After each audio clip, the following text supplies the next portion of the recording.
Comment installer le bloc-porte Artance Easy Réno? L'innovation tant attendue en menuiserie intérieure. Voici les outils nécessaires pour poser votre bloc-porte. Un niveau, 7 serre-joints, un pistolet à colle, un marteau, une cale en bois. Étape 1. Déballez avec soin la menuiserie livrée assemblée.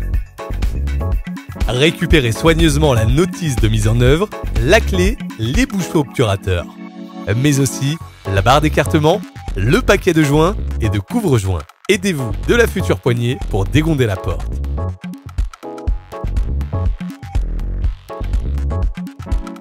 Séparez la partie cadre de celle du faux cadre.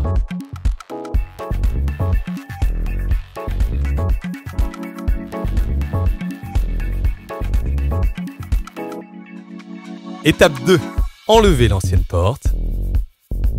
Présentez la partie du cadre Réno qui comporte les charnières sur l'ancienne huisserie côté charnière. Si vous souhaitez changer ou supprimer la barre de seuil, cliquez sur le bouton qui vient de s'afficher sur votre écran. Si votre ancienne huisserie a une épaisseur comprise entre 50 et 70 mm, cliquez sur le bouton qui vient de s'afficher sur votre écran. Emboîtez dans sa totalité la seconde partie du cadre Réno, appelée faux cadre, dans le cadre. Vérifiez que rien ne gêne et que les deux cadres soient bien en contact avec l'ancienne huisserie. Pour vous assurer du bon écartement du pied de l'huisserie, vous pouvez vous servir de la barre d'écartement fournie dans votre emballage. Faites un contrôle avec votre niveau. Étape 3. Préparez vos cadres, face arrière visible, cale et équerre plastique vers vous. Si vous avez deux portes en angle qui se touchent, cliquez sur le bouton qui vient de s'afficher sur votre écran.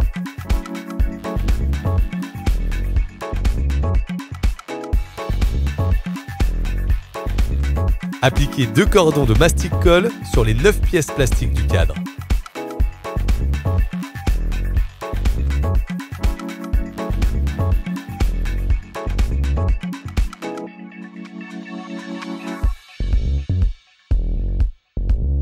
Présentez la partie du cadre Réno qui comporte les charnières sur l'ancienne huisserie côté charnière. Mettez maintenant un cordon de mastic-colle sur toute la longueur de la languette alu du faux cadre. Ajoutez un deuxième cordon de colle sur le bord de la partie qui s'emboîte dans le cadre. Soulevez soigneusement le faux cadre et emboîtez-le dans le cadre en alignant parfaitement les profils afin qu'ils rentrent facilement l'un dans l'autre. Serrez manuellement les deux cadres jusqu'à ce qu'ils touchent bien l'ancienne huisserie sur tout son périmètre. Faites un contrôle avec votre niveau. Présentez la barre d'écartement à plusieurs endroits pour contrôler le parallélisme et la bonne dimension de la longueur.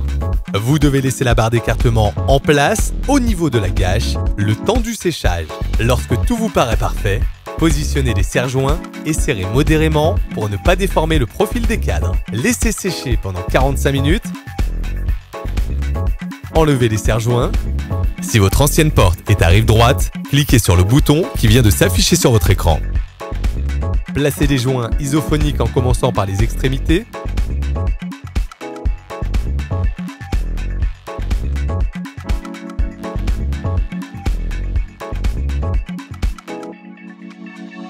Emboîtez complètement vos couvre-joints.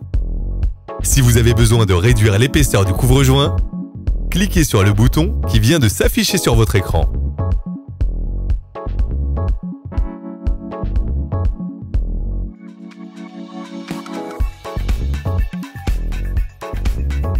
Positionnez votre nouvelle porte. Si votre porte ferme mal, cliquez sur le bouton qui vient de s'afficher sur votre écran. Durant 6 heures, le temps que le mastic-colle est bien durci, tenir la porte fermée en l'utilisant au minimum sans la faire claquer. La pose est terminée.